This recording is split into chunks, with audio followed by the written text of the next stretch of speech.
Jadi itu kan kelihatan bahwa kehidupan yang nampak seolah-olah begitu jahat tidaklah lebih untuk memahamkan manusia mengenali siapa dirinya. Jadi terimalah ujian hidup itu sebagai stimulus nutrisi diri kan gitu. Dibalik aja daripada kita pusingkan. Jadi orang itu bisa tertawa karena bahagia, tapi orang itu bisa tertawa untuk menghilangkan penderitaan. Kan gitu. Ya silakan pilih. Mau menderita dinikmatin atau kita bahagia dalam penderitaan, atau penderitaan itu tetap ada kan gitu.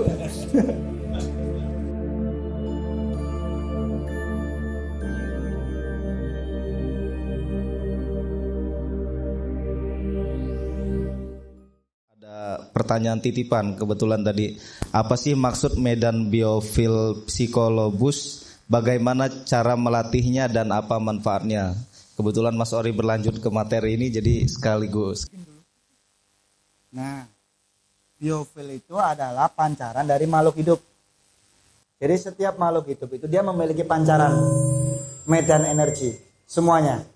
Dan memang yang unik itu manusia, karena manusia bisa berwarna-warni biofilnya. Nah, biofil itu pancaran dari makhluk hidup. Jadi ada satu medan biofil yang menyelimutin tubuh manusia. Nah, itu kalau nggak salah mungkin yang dimaksud di ayat itu surat Ar-Ra'd ya, bahwa tubuh manusia itu dilindungi. Nah, itu tapi tidak disebut itu apa. Kalau itu dianggap malaikat pasti diberikan nama. Nah, medan biofil ini adalah pancaran dari psikolobus.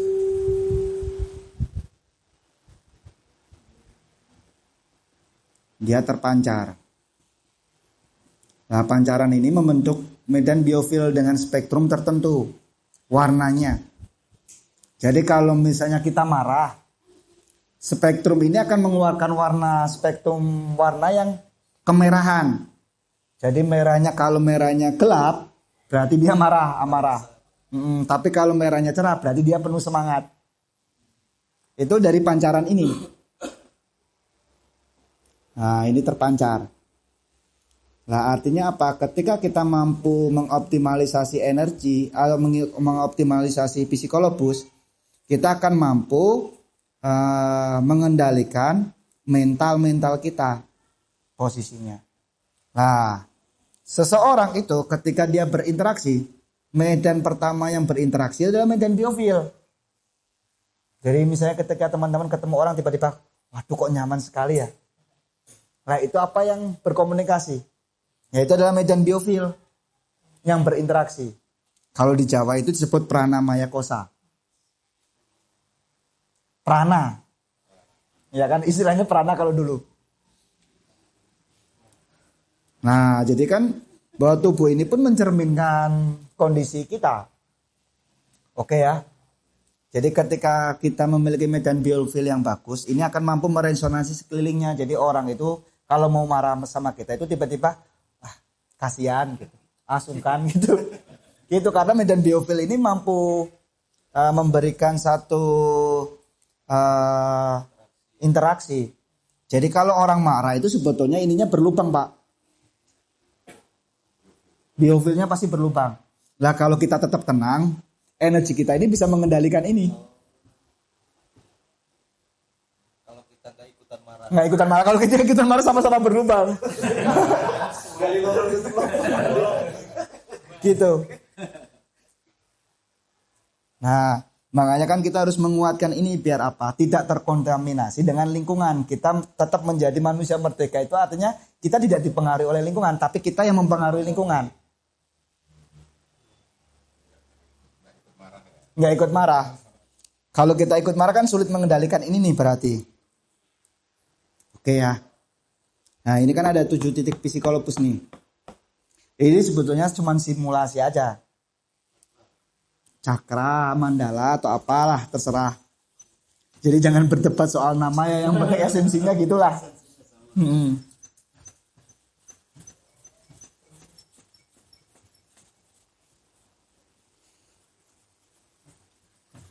Nah, medan biofil sendiri itu berlapis.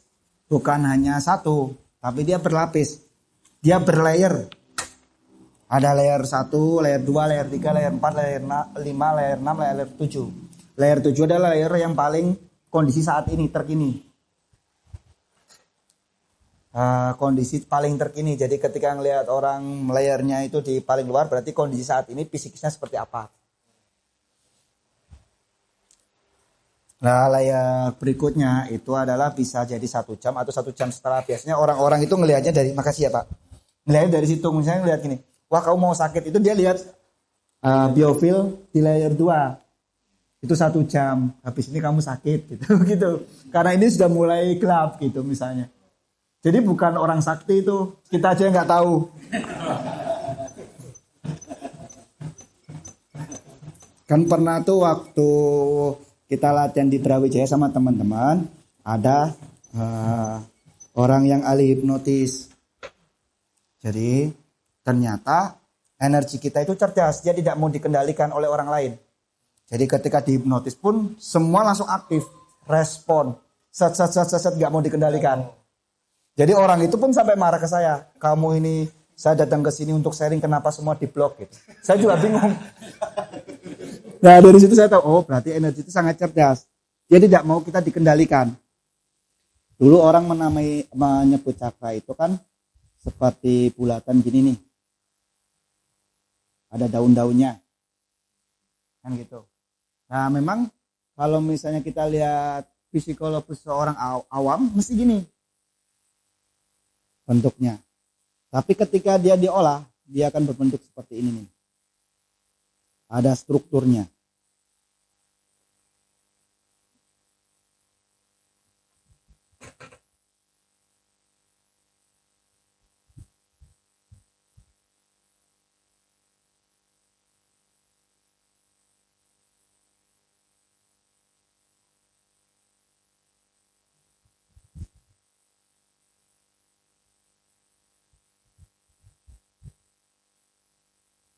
Jadi sebetulnya seperti trompet sangkakala.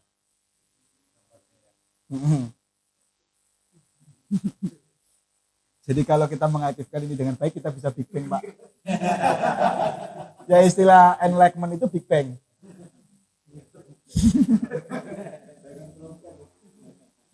Nah, ketika kita mengelola dengan baik itu kan terkadang kita salah persepsinya itu kan kita menghirup energi alam untuk dimasukkan ke tubuh, kan gitu ya. Padahal bukan gitu konsepnya. Energi alam ini itu kan terdiri dari berbagai unsur tuh. Unsurnya banyak. Nah, yang dibutuhkan oleh tubuh itu cuman eterik, tanah, air, api, udara. Ya, bahasanya gini, kalau misalnya di Jawa itu kan sedulur papat, 5 pancer. Ini pancernya, eteriknya. Kesadaran. Nah, elemen-elemen di alam semesta ini kan banyak nih. Nah, ketika masuk ke tubuh itu sebetulnya yang memutar turbin ini fungsinya. Jadi ibarat kayak kincir angin, itu kan angin cuma lewat untuk memutar aja. Bukan angin itu dimasukkan ke generator. Nah, kita ini sering salah persepsi, diambil semua energi alam, dimasukkan tuh, ada demit, ada apa, dimasukkan ke tubuh. Nah, itu kan yang jadi ini. Serem. Jadi energi ini adalah energi murni diri kita karena stressing dari perputaran ini. Jadi kan ini berputar, akhirnya energi di sini kan ada tuh, ada ini, ada daun, ada kontrol, ada filter,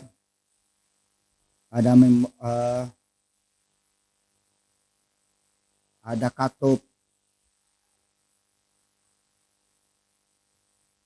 ada memori, ada generator, ada booster.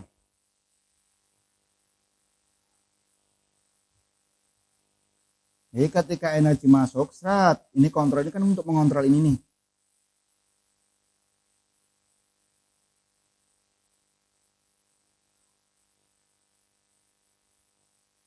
Nah, ketika dia masuk, terfilter tuh. Jadi mana yang dibutuhkan, mana yang enggak, terfilter. Jadi kalau enggak dia kembalikan. Enggak semuanya itu dimasukkan ke tubuh. Nah, ketika ini berputar, bangkitlah energi di generator ini. Ketika generator ini menghasilkan energi, dia larikan ke booster. Booster ini yang nanti akan mensuplai ke seluruh tubuh. Jadi ada yang disebut dengan, ini istilah kita ya, namanya subhumna. Jadi kayak wadah pengelolaan energi, kayak tabung. Bingung nggak? Ngikutin kan ya? Karena saya bukan mantan dosen, jadi ya ala kadarnya lah. Nah, ketika ini terus diaktifasi, dia akan membentuk energi di subhumna, wadah pengelolaan energi labu. Nah, ketika energi ini terkumpul, nah ini nanti dilarikan ke sistem saraf otak, limbik dan sebagainya, hingga ada satu gelombang elektromagnetik dalam neuron otak manusia yang saling menyambung. Nah, ketika itu menyambung berarti kapasitas otaknya semakin bertambah. Prosesnya seperti itu.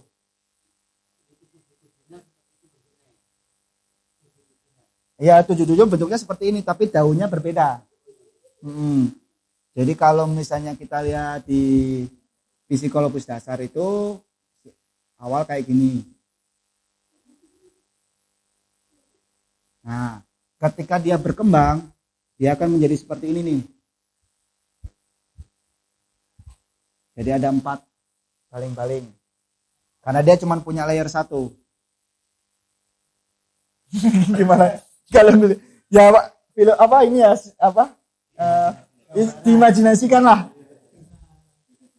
Nah, kalau di psikologis tangkian itu ada 2 layer. Jadi dia bisa 8 perkembangan optimalnya. Nah, ketika ini kan seperti ini. Nah, nanti pun ketika ini menjadi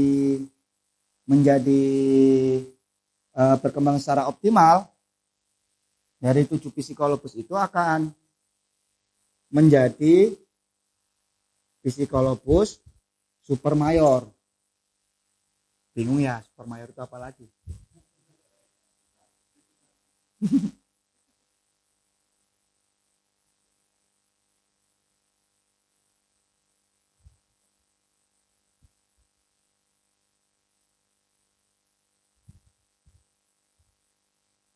Nah, yang dari sini kan keluar nih. Nah, ketika dia optimal, dia akan berubah sistem tuh. Psikologis dasar akan menjadi booster. Nantian akan menjadi generator. Nah, ini yang disebut psikologis super mayor. Nah, psikologis itu cakra itu setiap manusia itu aktif.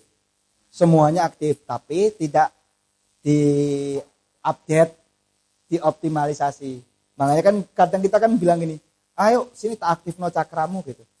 Itu kan nanti jadi marketing lagi. Jualan. Jadi sebetulnya itu bisa sudah aktif. Yang kalau misalnya di kita itu aktifkan psikologis ini itu artinya teraktivasi, terkontrol. Bukan aktif, ya memang sudah aktif, tapi teraktivasi itu terkontrol oleh diri kita, dirasakan aktivasinya. Nah, itulah sekilas. Jadi ketika kita mengoptimalkan psikologis itu artinya kita mencoba untuk mengepus atau membangkitkan potensi-potensi yang terendam dalam diri kita. Oh ya. Nah, kan kita ini kan energi itu bisa muncul dalam diri kita ketika ini berputar. Sepakat ya? Perputaran ini itu bisa karena dilatih atau ujian hidup. Ketika orang-orang itu diuji oleh ujian hidup, otomatis ini berputar. Stres. Makanya kita sebutnya ketika kita senam itu stressing diri gitu. Nah, setiap individu itu dia punya titik sensitif sendiri-sendiri. Nggak bisa disamakan ya. Misalnya ketika Mas ngerasa, Mas saya kok ngerasa ada yang berputar di psikologi saya gitu. Nah, beda lagi temen tuh ada yang ngerasain, Mas sini saya kok kayak jendutan ya. Apa nut gitu. Dia itu kan beda-beda sensasi itu. Nah, kita nggak bisa memukul rata bahwa sensasinya itu sama. Lidah aja kita berbeda-beda kan. Ngerasain ini misalnya. Ngerasain kopi. Nah, kita berdebat masalah rasa itu kan konyol. Yang penting tahulah, paham ya gitu udah. Daripada capek kan, Pak. Karena kan kata-kata tidak akan mampu mewakili sebuah rasa. Maka ngaji rasa itu mungkin. Iya. Bisa beda-beda. Dan bisa juga sama. Kayak gitu, Pak. Ini ada pertanyaan lagi Mas Ori. Apakah ketika bisa memaksimalkan psikolobus bisa membuat seseorang itu punya kemungkinan besar untuk mendapatkan keturunan atau seorang anak? Ya kan kalau misalnya hormon-hormonnya itu aktif lebih baik, insya Allah itu memiliki potensi besar. Jadi tidak jaminan, tapi potensi. Ya peluang lah. Kita kan bicara kehidupan itu kan sebetulnya bicara peluang, bukan bicara kepastian. Konyol kalau kita bicara kepastian. Emang kita yang menciptakan alam semesta ini. Nah, cuman berpotensi. Mudah-mudahan itu mampulah menguatkan hormon-hormon dalam tubuh kita. Nah, itu lebih mudah. Gitu, Mas. Assalamualaikum warahmatullahi wabarakatuh. Waalaikumsalam. Buat yang belum kenal, perkenalkan nama saya Edwin. Asal saya dari Cilacap, cuma saya merantau di Palembang, jadi datang kemari dengan teman-teman rombongan dari Palembang. Oke, yang saya ingin tanyakan ke Mas Ori.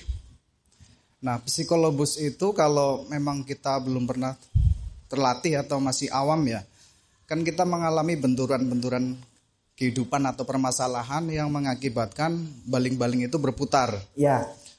Nah, kalau analogi yang saya tangkap tadi, ketika itu berputar maka akan menggerakkan generator pada akhirnya. Yang mana mungkin akan menciptakan power untuk action, Ya. menghasilkan solusi. Ya. Tapi bagaimana kalau ternyata permasalahan itu nggak tahu muter generator atau enggak, malah orang itu tambah stres. Ya kan pilihannya gitu, mau diuji oleh kehidupan atau menguji dirinya sendiri. Kalau kita nggak mau melatih ya berarti diuji oleh kehidupan. Ya seperti itulah kehidupan kalau menguji. Berarti generator itu belum tentu akan menghasilkan energi ya? Ya kuat apa enggaknya. Ya. Jadi kan makanya itu kan pilihan. Kalau misalnya kita nggak mau melatih diri kita, ya ujian hiduplah yang menguji kita kan gitu. Pilihannya cuma itu. Oke. Ya. Itu aja mungkin. Terima kasih. Cuman kan jangan salah kaprah ini, ketika kita sudah berlatih, ujian hidup itu tidak ada, ya tetap ada. Misalnya nih, kita mau diajarin dalam kehidupan ini adalah menangkis. Jadi ketika ujian itu datang, ini kan dilempar terus nih. Sampai kita benjut baru kita tahu, oh cara menangkis itu seperti ini. Jadi ujian itu tetap ada. Tapi kalau kita latih sebelum ujian ini datang, kita sudah bisa nangkis. Jadi ini tetap datang, tapi kita bisa menangkis. Oke? Bukan berarti ujiannya hilang. Bukan ujiannya hilang, tapi kita ketika mendapatkan ujian itu bisa rilis, bisa tahu maknanya gitu. Jadi kalau misalnya berlatih itu bebas dari ujian, saya mau, Mas. Latih terus. Kan gitu. Nah, karena kehidupan itu kan ngujinya kan dia udah acak. Jadi kayak misalnya di alam itu sistemnya seperti itu. Ketika alam itu tidak diharmoni, dia akan mengharmonisasikan dirinya. Jadi bencana itu cuma ada di persepsi manusia. Tapi bagi alam itu adalah memurnikan diri, memperbaiki diri. Makanya orang-orang dulu itu kalau ada bencana, wah mau ada gawe gitu. Pernah denger ya? Diselamatin malahan. Nah karena itu dianggap manusia itu merugikan, dianggaplah itu sebagai bencana-bencana cuma persepsi manusia. Nah bencana itu datang tidak lebih untuk mengingatkan kita. Nah kalau kita nggak ingat ya downgrade, udah menyesal terus. Nah bencana itu konsekuensinya dua, kita akan mengalami satu enlightenment bersamaan atau kita mengalami distorsi, degradasi moral yang begitu dalam. Pilihannya cuma itu. Jadi itu kan kelihatan bahwa kehidupan yang nampak seolah-olah begitu jahat tidaklah lebih untuk memahamkan manusia mengenali siapa dirinya. Jadi terimalah ujian hidup itu sebagai stimulus nutrisi diri kan gitu. Dibalik aja daripada kita pusingkan. Jadi orang itu bisa tertawa karena bahagia, tapi orang itu bisa tertawa untuk menghilangkan penderitaan. Kan gitu. Ya silakan pilih. mau menderita dinikmatin atau kita bahagia dalam penderitaan, atau penderitaan itu tetap ada kan gitu.